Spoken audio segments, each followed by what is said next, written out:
வணக்கம் மக்களே. வணக்கம். சரி, அம்மா வந்து வாங்கிட்டு வந்த கிட்னி, லிவரு, ஹார்ட்டு எல்லாத்தையும் வந்து இப்போ க்ளீன் பண்ண போகிறேன். எல்லா க்ளீனிங் வீடியோவும் பார்க்கலாமா, வீடியோவில் பார்க்கலாமா அங்கே எப்படி க்ளீன் பண்ணுறதுன்னு. அதனால் இப்போ எல்லாம் ரெடியாக இருக்குது. அதுக்கு முன்னாடி நம்ம செல்லப்பிள்ளை சால்வி சேனலை சப்ஸ்கிரைப் பண்ணிக்கிறோங்க.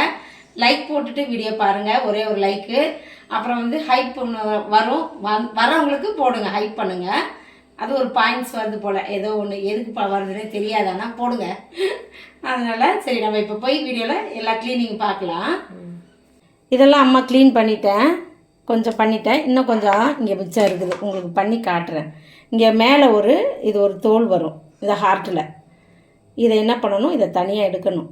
பிடிச்சி இழுத்தோம்னாலே வந்துடும். இது வழுக்குது பாருங்கள், வந்துடுச்சா? இதை அப்படியே எடுத்துட்டு இந்த இடத்த கத்தியாலேயோ சிசராலேயோ அப்படியே இப்படி கட் பண்ணிட்டோன்னு வைங்களேன், அப்படியே அழகாயிரும். அவ்வளோதான், இவ்வளோ தான் ஹார்ட் க்ளீனிங், ஒன்றுமே இல்லை.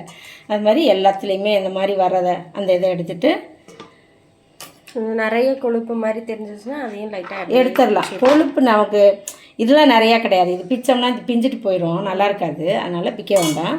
அந்த மேல் தோல் தான் ரொம்ப மெயின், அதை பிச்சு எடுத்துட்டோன்னா போதும். அது அப்படியே இப்படி உருவனா இப்படி வந்துடும். இந்தா வந்துடுச்சா? அவ்வளோதான். இதெல்லாம் எடுத்துகிட்டு ஓரமாக வச்சுட்டு அப்புறமா டஸ்ட்பினில் போட்டுக்கிடலாம். இந்த நம்ம வீட்டில் பின்னாடி நாயெல்லாம் நிற்கிது நிறையா, கீழே கொண்டு போய் போட்டு கொடுத்தோம்னா அது சாப்பிட்ரும். இந்த வருதா? இது இந்த பிளட்டெல்லாம் கட்டி இருக்கும், அதனால் அதை அப்படியே மொத்தமாக அப்படியே கட் பண்ணிட வேண்டியதான். இது நல்லது உடம்புக்கும். சிக்கன் ஹார்ட்ஸ் வேணால் நீங்கள் கூகுளில் செக் பண்ணி பார்த்துக்கோங்க. அப்புறம் நிறைய டாக்டர்ஸ்லாம் கூட அந்த வீடியோஸ்லலாம் சொல்லுவாங்க, சிக்கன் ஹார்ட்ஸ் சாப்பிடுங்க. அப்புறம் சிக்கன் கிசார்ட்ஸ், அந்த கல்லீரல் சொல்கிறாங்கல்ல, எல்லாமே நல்லது தான். சாப்பிட்டுக்கிறலாம், சூப்பராக இருக்கும். உடம்புக்கு வந்து எந்த கெடுதல்லாம் வராது. எல்லாத்தையும் சாப்பிட்றீங்களேன்றாங்கல்ல நம்மளை. கிடைக்கிறதெல்லாம் கிடைக்கிறத சாப்பிட்றதுக்கு தான் இது இருக்குது பொருள். ஏதாவது சிக்கன், மட்டன், பறவைகள், விலங்குகள் எல்லாம் வந்து கடவுள் நமக்கு சாப்பிட்றதுக்காக படைச்சார் ஒரு சில பொருளெல்லாம், இல்லையா? அதுங்களுக்கு ஒன்றும் தெரியாது, இருந்தாலும் அது நம்மளும் உயிர் வாழணும், அதுங்களும் வாழணும். இருந்தாலும் அதுங்க நம்மளுக்காக சேவை பண்ணுதுங்க, சேவை விட்டு கொடுக்குதுங்க, சமூக சேவை, சாப்பிட்டுட்டு போங்க அப்படின்னு சொல்லி. அந்த மாதிரி இதிலெல்லாம் நிறையா இருக்குது. அந்த தோல் பிரித்து எடுக்கிற மாதிரி எப்படி சூப்பராக வந்துடுதுல்ல. இப்படியே வச்சு இந்த இடத்த கட் பண்ணிடணும். இது நிறைய கிடச்சா இதை தனியாக வெறும் இது ஒரு சிக்கன் கிரேவி பண்ணுறோம்ல, அந்த மாதிரி கூட பண்ணலாம். அப்படி இல்லைன்னா ஃப்ரை மாதிரியும் பண்ணிக்கலாம். நம்ம இஷ்டம், நம்ம வேணாலும் செஞ்சு சாப்பிடலாம். வறுத்துட்டு சாப்பிட்டா சால்விக்கெலாம் இது ரொம்ப பிடிக்கும். வறுத்து கொடுத்துருவோம், டப்பு டப்புன்னு எடுத்து ஒரு வாயில் ஒன்று பீஸ் போட்டு மென்றுவோம். நல்லா இதை மட்டும் ஒழுங்காக சாப்பிடுவோம். சிக்கன் மட்டனில் எதை கொடுத்தாலும் சாப்பிடுவார், மற்றதை தான் கொஞ்சம் கடுப்பு விருப்பேற்றுவார் நம்மளை. சரி, ஏதோ ஒன்று சாப்பிட்டு உடம்பு காப்பாற்றிக்கிட்டா போதும் அப்படின்னு தான் அதெல்லாம் செஞ்சு கொடுக்குறது என்ன. சரி, இப்போ நல்லா வாஷ் பண்ணி எடுத்துடலாம். மஞ்சத்தூள் அதில் கூட போட்டு நல்லா கழுவிடலாம். அடுத்து ஒரு 2 தடவை இது மாதிரி கழுவிட்டு மஞ்சத்தூள் போட்டு கொஞ்சம் கழுவணும். கொஞ்சமாக மஞ்சத்தூள் சேர்த்து கழுவிடலாம். கொஞ்சம் நேரம் அப்படியே ஊற வச்சுட்டு லைட்டாக அப்படியே இப்படி கழுவும் போதே அது நல்லா இதாகிடும். சரி, இது ஒரு 5 நிமிஷம் அப்படியே இருக்கட்டும், அப்புறமா அலசி எடுத்துடலாம். கல்லீரலும் மண்ணீரலும் ஒன்றா இருக்குது, இங்கே பாருங்கள். இப்போ வந்து இதை நம்ம பிரிச்சிடலாம். 2 கட் பண்ணி தனியாக எடுத்துக்கிட்டு இப்போ கல்லீரலை வந்து நம்ம க்ளீன் பண்ணிடலாம். எல்லாமே இது ஒன்றை க்ளீன் பண்ணுவோம் ஃபஸ்ட்டு. சரி, இதில் இருக்கிற கொழுப்பெல்லாம் எடுக்கணும் முதல்ல.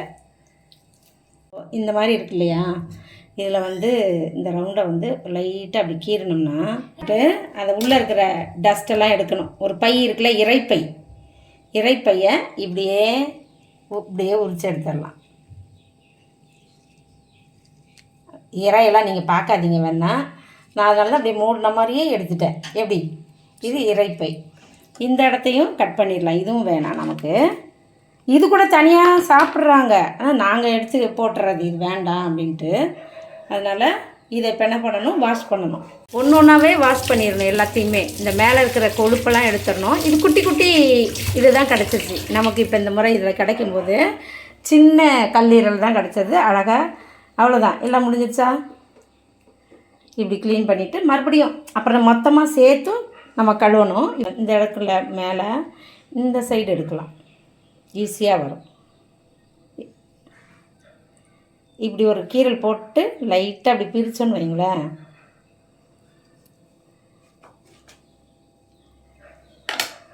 நான் இங்கே போட்டுடுறேன். இந்த இறைப்பையை வந்து அப்படியே இப்படி உரிச்சோம்னா அது வந்துடும், நமக்கே வந்துடும். கடையிலேயே எடுத்து தருவாங்க எல்லாருக்கும் வேணுன்றவங்களுக்கு.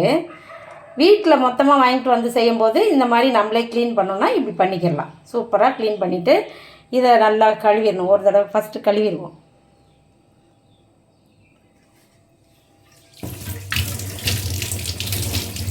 தனித்தனியாக ஒரு தடவை கழுவிட்டு ஒன்று ஒன்றா எடுக்கும்போது தனித்தனியாகவும் ஒரு தடவை கழுவி எடுத்துடணும். அப்புறமா வந்து நம்ம கட் பண்ணி அழகாக இப்படி இந்த மாதிரி கட் பண்ணிக்கிடலாம். நம்ம எப்படி சமைக்க போகிறோன்னா இப்படி ரெண்டாக கட் பண்ணிவிட்டு வேணால் இன்னொரு பீஸாக கூட உங்களுக்கு சின்னதாக வேணாலும் இப்படி சின்னதாக நல்லா கட் பண்ணி எடுக்கணும். சிசரில் கட் பண்ணிக்கிறேன், இந்த இடம் வராது, இது நரம்பு. சரி, மஞ்சள் போட்டு ஒரு 5 நிமிஷம் ஆயிடுச்சு. நம்ம வாஷ் பண்ணி எடுத்துடலாம். இந்த பாக்ஸில் போட்டுக்கலாம்.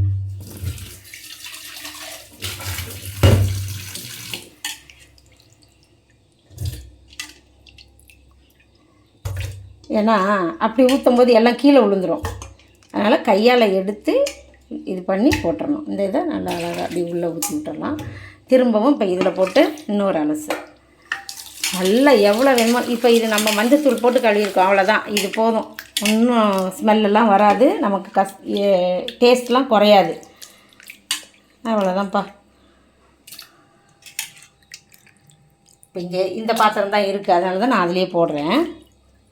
எல்லா பாத்திரத்தையும் எடுத்து போட்டு எவ்வளோ பாத்திரம் கழுவுறது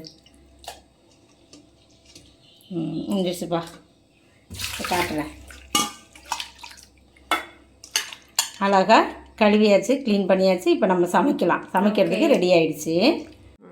அம்மா எல்லாத்தையும் க்ளீன் பண்ணி ரெடியாக எடுத்து வச்சுட்டேன். நம்ம அவ்வளோதான். அடுத்து சமைக்கிற வீடியோவை பார்த்துடலாம். அடுத்த வீடியோவில் பார்க்கலாம். பாய்.